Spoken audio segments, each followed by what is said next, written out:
Hello! To those of you who've never seen one of my videos before, I'm AmazzonKane. I'm a writer. I'm obsessed with Anaconda. I do rewatch videos such as this one, and my ultimate goal is to run an official reboot of the series, and you can see what new animation would look like on my channel. My team and I did that. Anyways, this episode was a request. Here is Doggone It.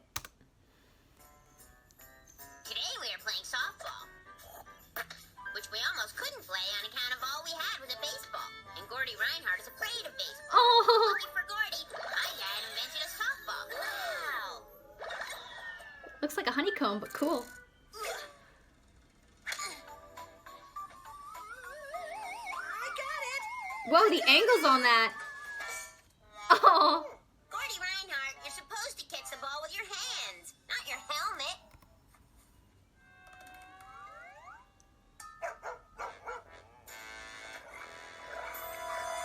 And we got the plot of The Sandlot. So much for softball. Ooh, who's up for a nice friendly game of croquet? Croquet? Croquet? Oh, Gordy. Put our heads on the end of the bat and run in circles until we fall down. We can't play croquet or spin on the bat on account of we have to play get that ball back from that dog before Angela gets in trouble. Johnny's amusing himself. Angela, Anaconda, why do you care about that ball so much? Hey, Angela. You seen my ball? It's my ball! If you lost my ball, I'm gonna turn you inside out. No! If I lost my ball, you're gonna turn me inside out! Mark and Derek lost their balls, guys. Gotta help them get their balls back. If Mark and Derek find out that I lost their ball, the one who's gonna get turned inside out is me. But how do you plan to get the ball back from that big, angry, mean, hungry, mean dog? Bribery. The police report said Or he was sacrifice. carnivorous. Police report? We have a police scanner at home. I heard a report about a man-eating dog in the neighborhood. Oh! Poor Johnny. A little to your left. Dog!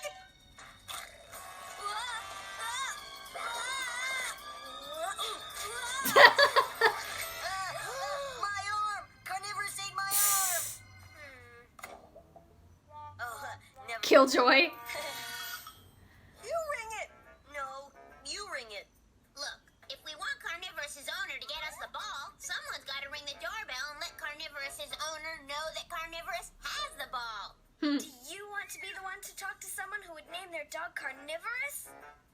Social anxiety. You ring it. Okay, sacrificing Johnny. That works too. I bet he ate his owner! That's funny. Dad, wouldn't it be cool if every time you invented something, you also invented something so that if the first something got lost, the second something could get it back? That would be handy, Angel Wings. Like if I put a whistle on a pair of socks, and if they ever got away from each other, the whistle would sound, and, I was thinking more along the And if you lines lose them in the of washing machine, they'll find you each other. Use it because you knew where it was, but you couldn't get to it, seeing as it was being guarded by a ferocious man-eating dog, so you invented something that could grab it from over a fence. That's not suspicious at all. well, there's always that, too. I suppose this would work.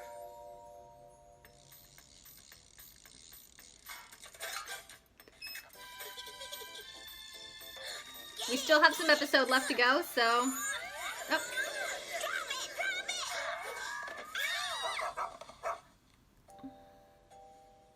We're never getting that ball back. We've tried everything. Almost everything. You mean... let Angela get turned inside out? No! Oh, God! Hopping over the fence to get the ball. Gina's right. It's our only option on account of we tried all the other options. So, Gina Lash, good luck. Yes! Sacrifice Gina! To go. Well, it was Because you suck, Gina! That's why you have to go! I can't bear the thought of any part of Gina Lash being eaten by a man-eating dog. Why? Besides, I'm the skinniest. There'd be less meat to chew off my bones. Gordy, no! You're too likable! boost him over. Wait! Wow, Angela! You can't just throw me to the lions.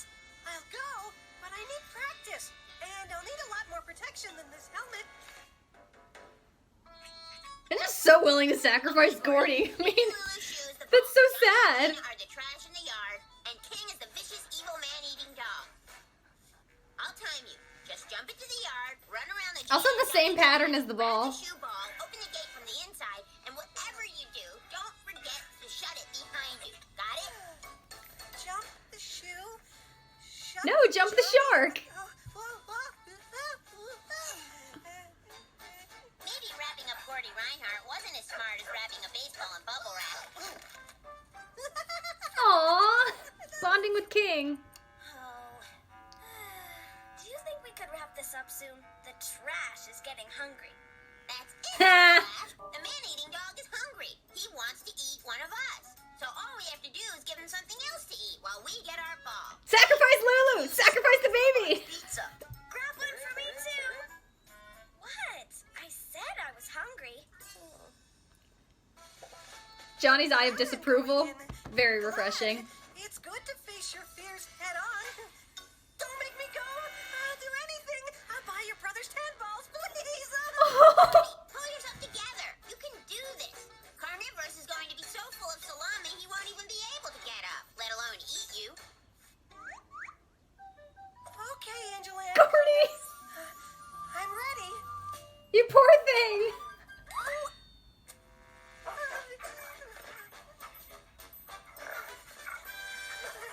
He made it!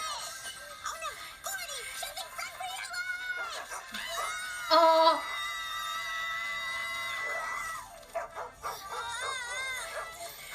You.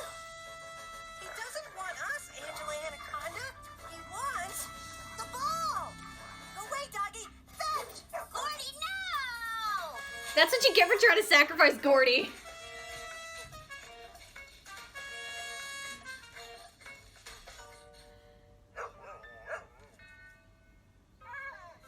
Hello, Carnivorous. Nice place you got here. I was just leaving.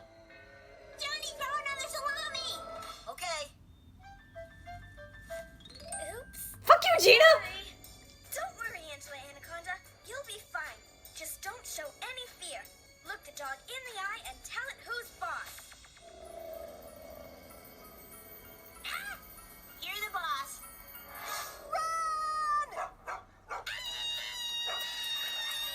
Oh no. Guys, do something. Let's go to Buddy's. Fuck you, Gina! Idea. It's always her, too! So it's either I spend the rest of my life in a trash can or get eaten by a man-eating dog. Unless Carnivorous will not be having Oh, cool. Angela Anaconda flavored snack today, seeing as he must first do battle with the infamous gladiator Angelus Trash Canacondus. And he Nice. obviously doesn't Cool know the fantasy clever and sequence. brilliant inventor Dadus Anacondus has brilliantly invented And nice use of pig Latin.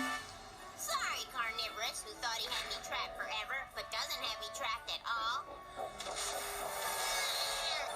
Johnny Abadi has lots of salami for you this time. Nice. It's so weird, I love it.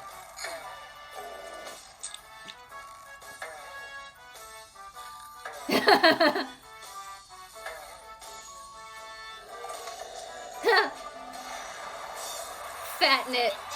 Seeing as I am the greatest gladiator who is the greatest, This is super tame. brainiest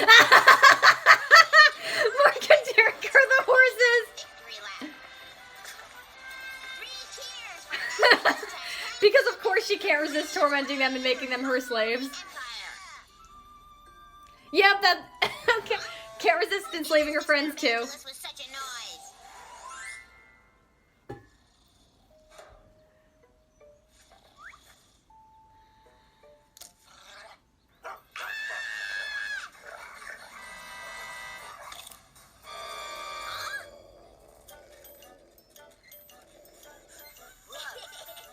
Aw, her friends were useful. They came back. That makes me happy. Nona's out of salami, but Gina Lash said pepperoni would do. It always does. That's why we went to Abadi's. You didn't think we'd just leave you there, did you? Actually, yes. Angela, Dad said you had my ball. My ball! Ow! My ball. Yeah, we were using it, but I wrapped it in bubble wrap so it wouldn't get damaged. Here you go. That is new. Um, What are you doing? they got their balls back. We Martin that we'd help exercise his dog with little Fetch. He's scared to take her on walks now that there's that man-eating dog in the neighborhood. And Mark and Derek are actually responsible in this one, dang. Beefy? I think I liked her better when her name was Carnivorous. She can't resist the vengeance. Well, first and foremost, Gordon Reinhardt is such a good friend going back for Angela, considering he spent most of the episode about to be sacrificed. I'd buy Johnny going back, but I think we can all agree it wasn't Gina's idea. It was also cool to see Mark and Derek being more responsible. Clearly they have more depth than Angela gives them credit for. The design of the dog's fun.